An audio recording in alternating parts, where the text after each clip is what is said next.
Next, we have Sophie Chen. She combines her experience with music and technology to share how the use of tools has influenced human creativity. Let's welcome her to the stage.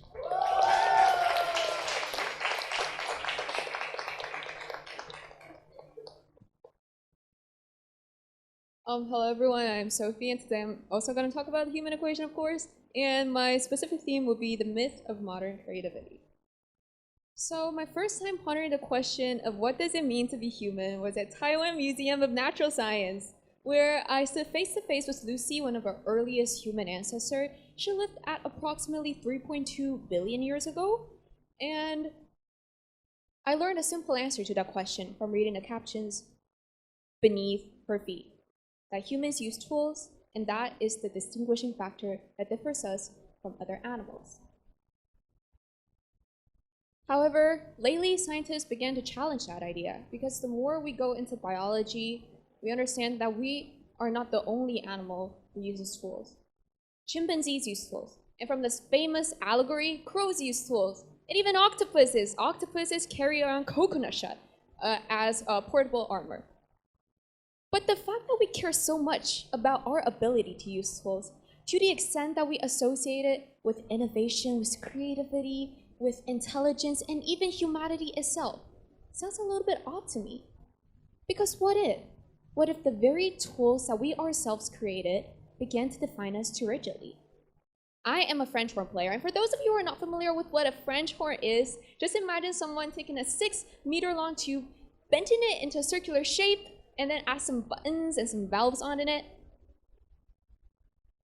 Kaboom! This is a French horn. Yet, we often associate French horn with Baroque and Romanticism, and the same logic works vice versa. So essentially, no matter it is the idea of horn or the idea of classical music, it's always about being elegant, being noble, being majestic. And every time, when I watch those saxophones doing jazz, those trombones doing funk, and my trumpet friend Teresa taking all the solos and melodies, I am so jealous. I feel like I'm trapped in the prison, and for a prolonged period of time, I always thought that prison was built into the nature of the horn itself, and there is no way of escaping it. But then, I later learned about the history of it.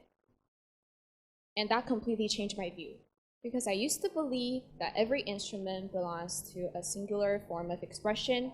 Horns belong to classical music. Saxophones belong to jazz. Yes, exactly. Saxophones, let's just stay away from symphonies. Yes, and that's period. So, just like other wind instrument, French horn also started as a hunting horn. So back in the good old days, when people still ride on horses and travel through the forest, they used to hunting horns, the circular horn, to communicate during hunts. So back in the good old days, this wasn't like a musical instrument, but more of like a walkie-talkie. But then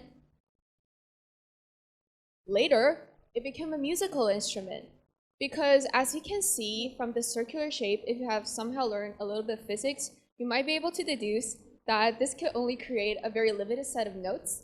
However, composers see potential in its beautiful voice and later use it to write songs and compose it into masterpieces. However, if the composer demand for a wider range of notes, a more diverse kind of sound, the players will literally have to swap pieces of tubings called crooks every single time. So the process, just imagine, you have to change your gear every 5 minutes and then replace the entire wheel while riding bicycle. Sounds pretty exhausting, isn't it? And it is even more disastrous when it comes to musical performances, because this process certainly ruins the continuous flow of melodies. And then it comes to the Industrial Revolution. It comes to the valves, the buttons, and then we have the double horn. However, between these two processes, how did the early horn players manage to make more natural performances? They adjust their hand position into the bell. So basically, by inserting their right hand more deeper into the horn, or like pulling it a bit outside of the horn, they kind of manipulated the amount of airflow per unit time so that the pitch kind of differs so that they can arrange a wider range of expressions. And I have a similar experiences that's kind of related to it. So After learning about the history of horn, I can remember that this is an afternoon where I somehow put my right hand way too deeper into the horn. So when I was younger, when I was about this tall, the horn was a little bit too heavy for me, so that I could barely hold it up. And to stabilize it, I have to stick my right hand way deeper into the horn, way deeper than it's supposed to be. Remember I talked about how early horn players, they manipulated the airflow through the bell? I took a slightly different approach. I reduced the airflow to approximately 0. So apparently nothing was coming out. And as any young brass player would do, I simply inserted more air. And the result was terrible.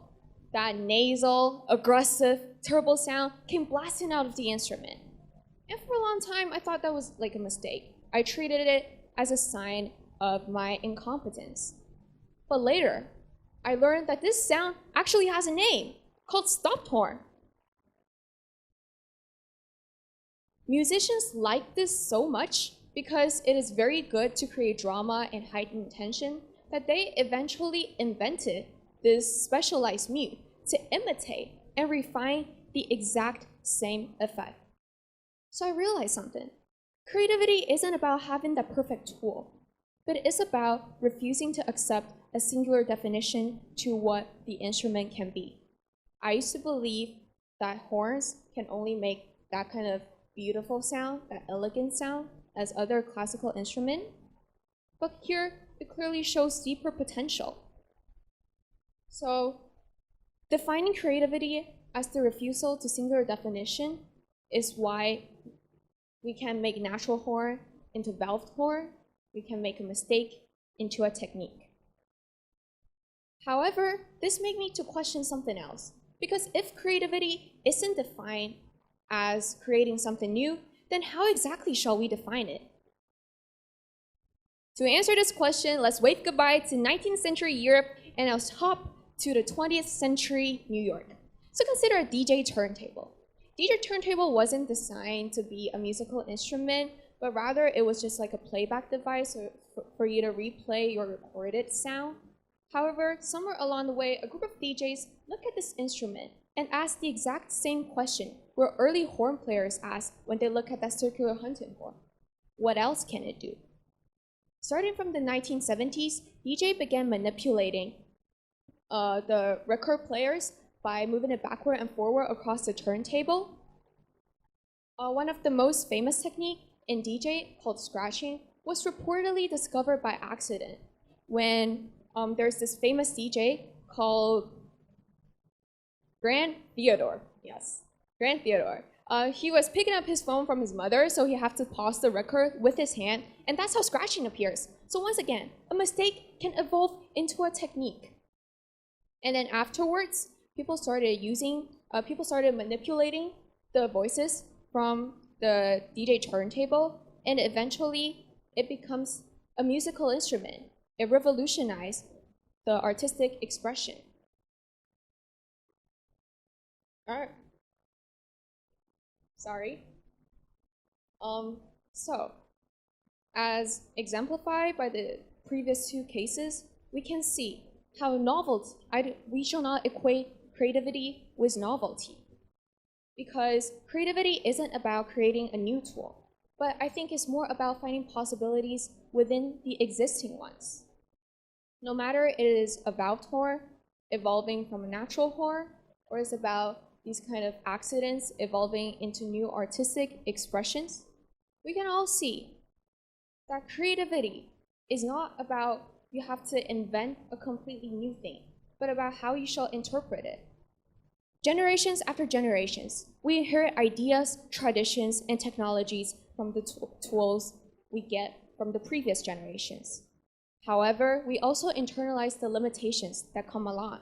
However, those truly creative minds, they look at these and ask, what else can they do?